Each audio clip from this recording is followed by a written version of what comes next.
이슬람 무장 조직 탈레반이 이끄는 아프가니스탄 정부의 공식 출범이 초읽기에 들어갔습니다.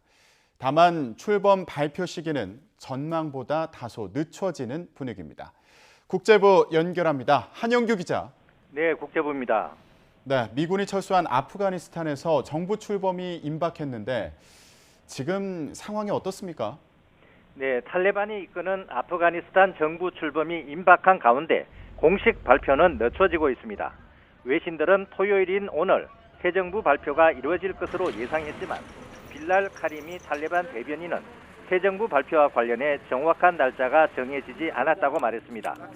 스푸트니크 통신은 발표 연기 이유 중 하나가 탈레반과 하카니 네트워크 간의 의견 충돌 때문이라고 보도했습니다. 1980년대부터 본격적으로 활동한 하카니 네트워크는 1990년대 후반 탈레반과 손잡은 극단주의 조직입니다.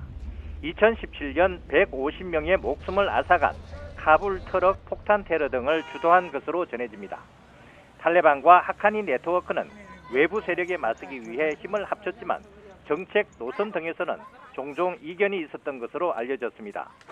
정부 구성과 관련해서는 탈레반 최고 지도자인 하이바툴라 아쿤드 자다가 새 정부의 최고 수장을 맡고 그 아래에 정부 행정 실무를 책임질 대통령이나 총리가 임명될 것이라는 관측이 유력합니다.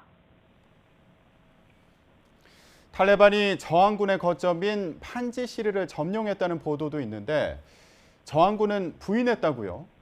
네, 탈레반이 저항군의 거점인 북부 판지시르 밸리를 점령해 아프가니스탄 장악을 마무리했다고 로이터 통신이 탈레반 소식통을 인용해 보도했습니다. 탈레반 사령관은 이제 우리는 아프간 전역을 장악했고 저항군은 패퇴했으며 판지시르는 우리의 통제하에 있다고 말했습니다.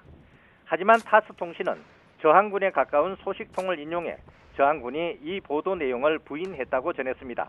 이 소식통은 사람들을 겁주기 위해 탈레반이 전파한 루머가 있다며 그들은 여러 방향에서 판지시르 침투를 시도했지만 퇴각했다고 주장했습니다. 판지시르는 아프간 북부의 힌두쿠시 산맥을 중심으로 형성된 천혜의 요새로 소련 등 외세 침략기에도 점령되지 않은 곳입니다.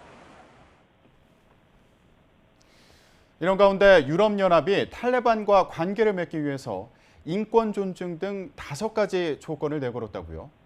네, 유럽연합 EU의 외교 정책을 총괄하는 호세프 보렐 외교안보정책 고위 대표는 슬로베니아에서 열린 회원국 외무장관 회의를 통해 이같이 결정했다고 밝혔습니다.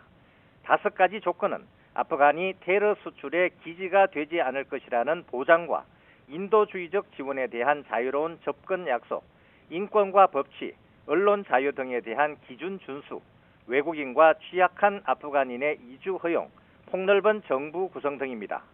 보렐 대표는 탈레반이 이러한 조건을 어떻게 지키는지 등을 평가하기 위해 안보 조건이 충족될 경우 카불에 공동 EU 주둔군을 두는 방안을 장관들이 합의했다고 전했습니다. 앞서 보렐 대표는 지난달 17일 아프간에 대한 개발 원조 자금 지급을 중단했으며 탈레반이 이 자금을 얻기 위해서는 유엔 안전보장이사회 결의안과 인권을 존중해야 한다고 밝힌 바 있습니다. 지금까지 국제부에서 전해드렸습니다.